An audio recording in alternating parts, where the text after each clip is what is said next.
that worked very well. This is something that we train for constantly. I want to credit the staff for really implementing that flawlessly. It worked very, very well. So we describe ourselves as Kansas City's central hospital. I think that was very apparent yesterday. So our staff, as I said, they reacted well. Now, you go into this business because you care about people. And our staff, while they did all this great work, I also want to reiterate that they're hurting too. This is tough on staff. We've actually seen a tremendous outpouring from the community supporting our staff. That is very heartfelt from our standpoint. We appreciate that very much. It means a lot to our team that this community has reached out and supported them. I want to introduce Dr. Mark Steele. He's going to give an update on the condition of the victims that we received, and then we'll let him introduce one of our trauma surgeons. Dr. Steele? All right, thank you, Charlie. Good afternoon. I'm very pleased to report that of the 8 gunshot wound victims that we received, 5 of those were dismissed from the emergency department last evening. 3 individuals remain in the hospital. 1 is in stable condition. The other 2 were admitted in critical condition. They remain in critical condition in our ICU, but they both are approved, so that's good news. It's my pleasure now to introduce a couple of our outstanding trauma surgeons, Dr. Dustin Neal, who serves as medical director for our trauma program, and Dr. Lee Shaw. Hello, I'm Dustin Neal. I was told to spell my last name. It's N-E-E-L, and this is Anu Shaw. I don't know if you spell your name wrong. I don't know. My last name is Shaw, S-H-A-H. So, as Mr. Shields and Dr. Steele mentioned, we're a level 1 trauma center. We just finished our recertification in December. We were the first level 1 trauma center in Kansas City, Missouri. And one of the big things that the American College of Surgeons wants is to know what our mass casualty plan is.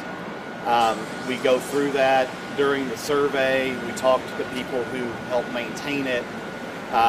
And we practice it, as I'm sure you all are aware. We have a mock mass casualty trauma every year that's citywide. And mock patients come to us from various sites, and we practice this so that should an event like yesterday unfortunately happen, we're prepared for that. The thing that makes us special is the medical director of KC Fire is also an emergency medicine physician here.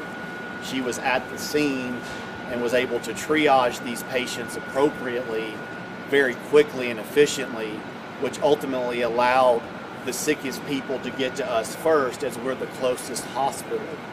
The first person who arrived, as Dr. Steele mentioned, that's in critical condition, had he not made it here as fast as he had, he might not be with us now.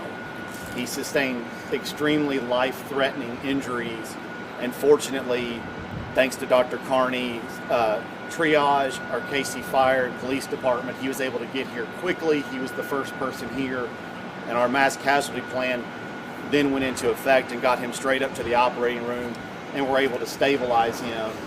And as Dr. Steele mentioned, he has improved overnight despite his life-threatening injuries, with plans for future operations today, and hopefully he'll continue to improve. Dr. Shaw?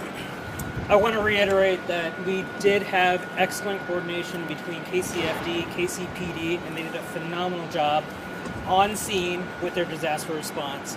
Their coordination with University Health has allowed these patients to survive. We're very happy to say that we didn't have any deaths in the hospital. Unfortunately, there was 1 death from this event, but those that were critically ill were able to get to us in a timely, efficient manner so that we could provide care to them. And so the coordination between all of the departments, citywide, between all the hospitals, especially with University Health, allowed for our disaster response to be as robust as it possibly could be. Any questions?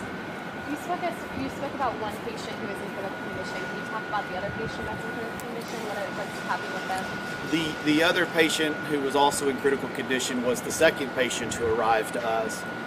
Fortunately, she was more stable than the first patient, but ultimately did have to go to the operating room as well.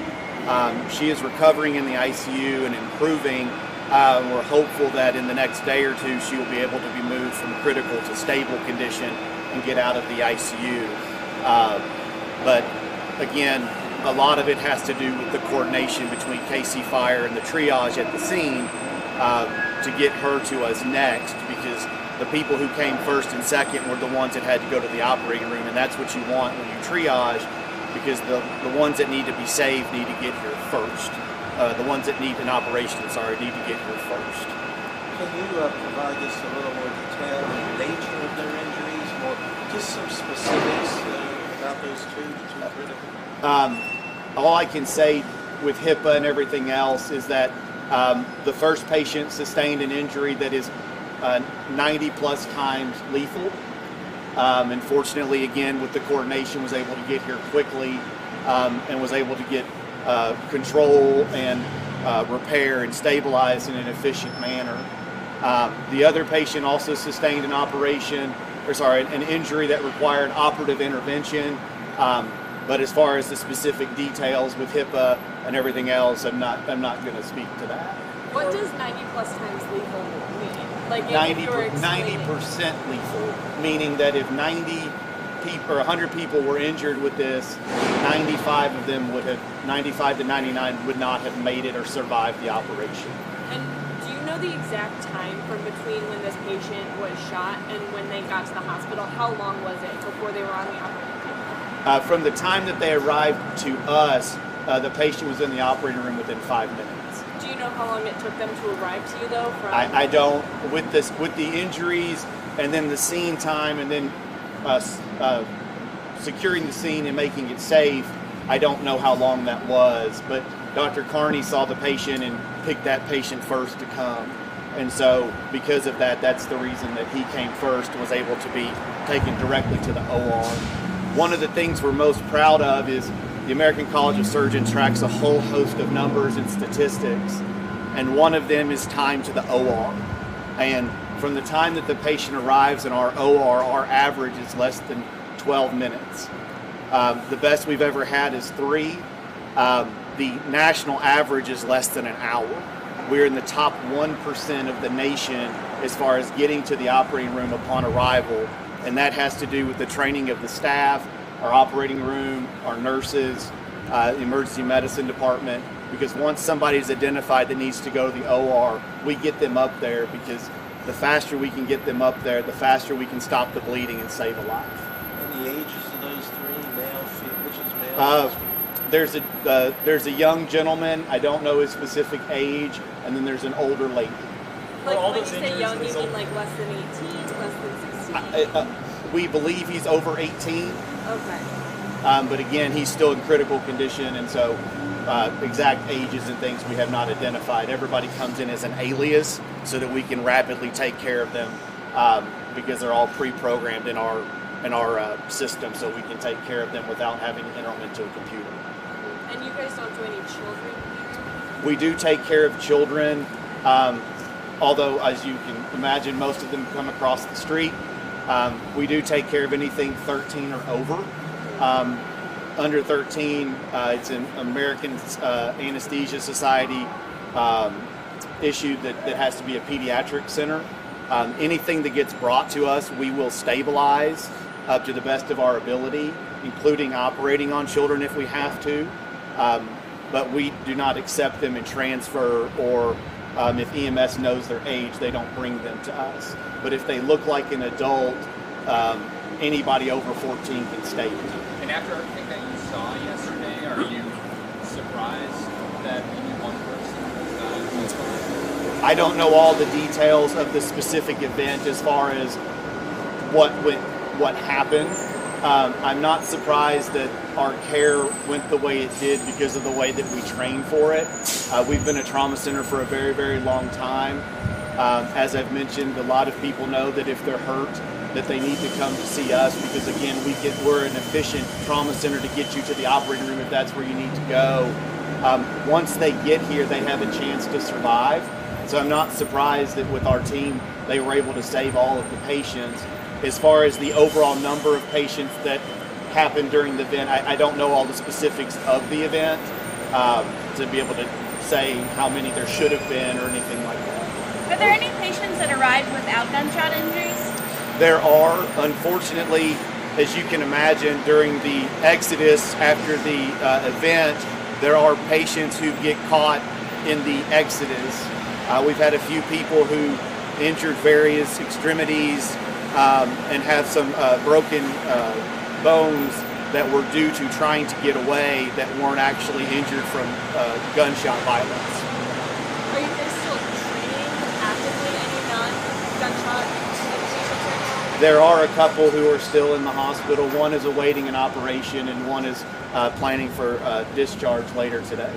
They're all considered stable at this point. Got it. Okay, so the 3 people who are still in the ICU, those are all gunshots. 2 in the ICU, Two. 1 that is stable on the floor, but those 3 are, yes ma'am, all penetrating trauma.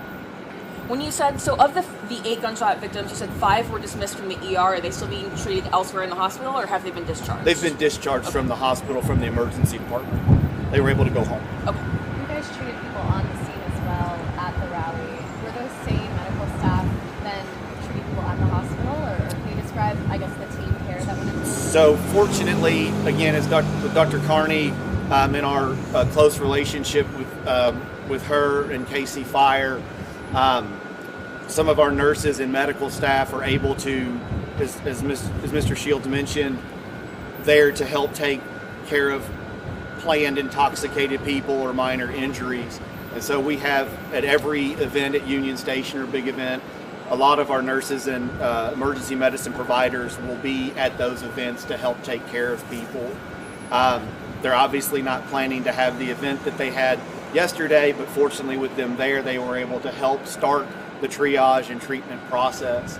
They did not come back to work and take care of people after the event, mostly because all of the patients that arrived had already been taken care of. I don't know if they are at work today, but I would assume with the resilience of our staff and the desire to continue to take care of people, they are probably here if they're scheduled to work.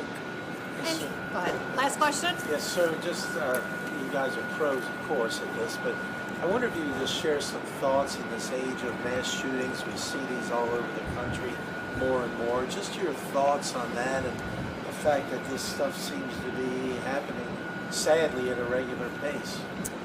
It's hard for me to speak from any sort of overt political view.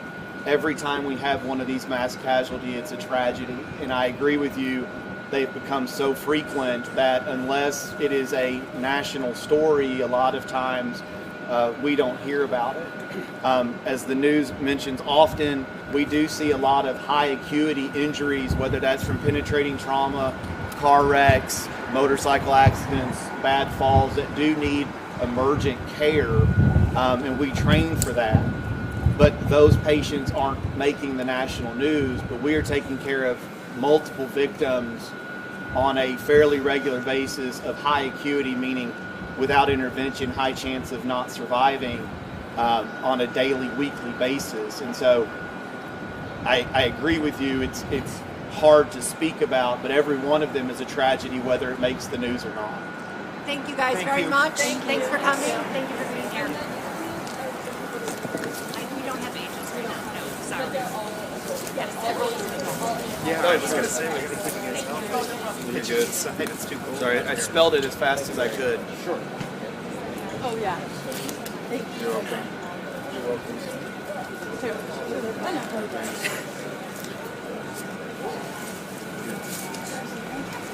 Thank you guys. Thanks, guys. Thank you. Okay.